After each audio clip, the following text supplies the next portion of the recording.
क्या आप जानते हैं पिछले 24 घंटे में भारत ने यूरोप के एक ऐसे देश के साथ हाथ मिलाया है जो दुनिया में टेक्नोलॉजी और वाटर इंजीनियरिंग का किंग कहा जाता है। जी हाँ, हम बात कर रहे हैं नीदरलैंड्स की।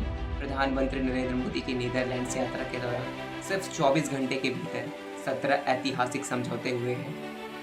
ये सिर्फ कागजी समझौते नहीं हैं, बल्कि इससे भारत और नीदरलैंड्स के बीच स्ट्रैटेजिक ईरा यानी एक नए राजनीतिक युग की शुरुआत कहा जा रहा है।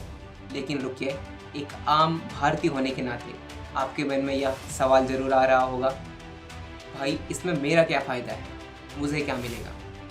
आज के इस वीडियो में हम आपको बताएंगे कि कैसे इन 17 डील से भारत के लाखों नौकरियां आने वाली हैं, कैसे आपके मोबाइल और गाड़ियां सस्ती हो सकती हैं और कैसे भारत के किसानों की किस्मत बदलने वाली है। दोस्तों, सबसे बड़ी और सबसे इम्पॉर्टेंट डील की बात करें तो सेमीकंडक्टर्स को लेके हुआ है।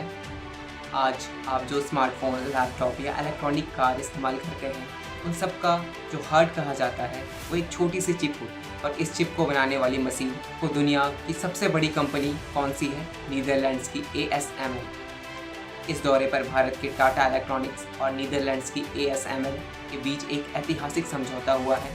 अब ये दोनों कंपनियां मिलकर गुजरात के धोलेरा में भारत का पहला कमर्शियल सेमीकंडक्टर प्लांट इस्टेब्लिश करेंगे। इसका मतलब साफ है, आने वाले समय में मेड इन इंडिया चिप्स बनेगी, जिससे इलेक्ट्रॉनिक्स आइटम्स और गाड़ियां सस्ती होंगी। दूसरा बड़ा मास्टर स्ट्रोक, वाटर इंजीनियरिंग और बाढ़ से सुरक्षा। आपने तस्वीरों में देखा होगा कि PM मोदी नीदरलैंड्स के समंदर के बीच बनी एक विशाल दीवार को देख रहे हैं। यह दुनिया का सबसे एडवांस वाटर इंजीनियरिंग प्रोजेक्ट है। नीदरलैंड्स का आधा हिस्सा समंदर के नीचे है, फिर भी वहाँ कभी बाढ़ नहीं आती, क्योंकि उनके वाटर इंजीनियरिंग लाजवाब है। भारत के जल शक्ति मंत्रालय और डच सरकार के बीच गुजरात के कल्पसर प्रोजेक्ट और देश के तटीय इलाकों में बाढ़ नियंत्रण को लेकर बड़ी डील हुई है। भारत में हर साल बाढ़ और चक्रवात से करोड़ों का नुकसान होता है, किसानों की फसलें बर्बाद हो जाती हैं। डच टेक्नोलॉजी की मदद से भारत के तटीय शहरों खेतों को बाढ़ से बचाया जा सकेगा और पानी का सही मैनेजमेंट होगा। तीसरा और सबसे बड़ा मास्टर स्ट्रोक की बात करें तो ग्रीन हाइड्रोजन और क्लीन एनर्जी के ऊपर हुआ है। दोनों देशों ने green hydrogen road map launch किया है। नीदरलैंड्स के सेल और भारत मिलकर क्लीन एनर्जी पर काम करेंगे।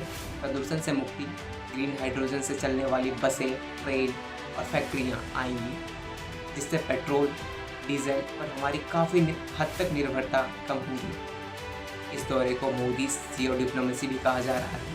PM मोदी ने नीदरलैंड्स की टॉप कंपनियां जैसे फिलिप्स, रॉयल ऐसे कई कंपनियों के प्रमुख से मुलाकात की है।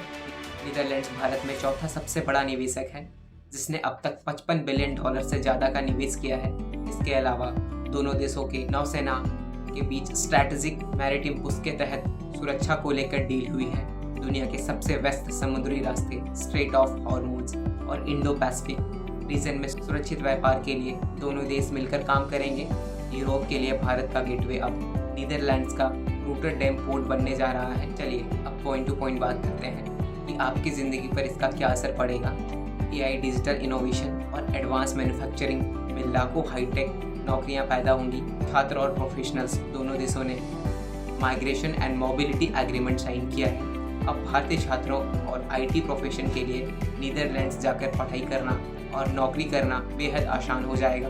हेल्थ केयर, भारत की ICMR और डच हेल्थ इंस्टीट्यूट मिलकर मेडिकल डिवाइसेस और दवाइयाँ पर भी काम करेंगी, जिससे इलाज और मेडिकल तकनीकी सस्ती होंगी। तो दोस्तों, कुल मिलाकर यह 24 घंटे का दौरा भारत के भविष्य के लिए एक गेम चेंजर साबित होने वाला है। भारत अब सिर्फ कूटनीतिक रिश्ते नहीं बना रहा है, बल्कि यूरोप के साथ अपनी रणनीतिक और तकनीकी धागा जमा रहा है। आपको क्या लगता है, इस 17 समझौते में कौन सा समझौता भारत के लिए सबसे ज़्यादा ज़रूरी था? कमेंट सेक्शन में अपना राय ज़रूर लिखिएगा।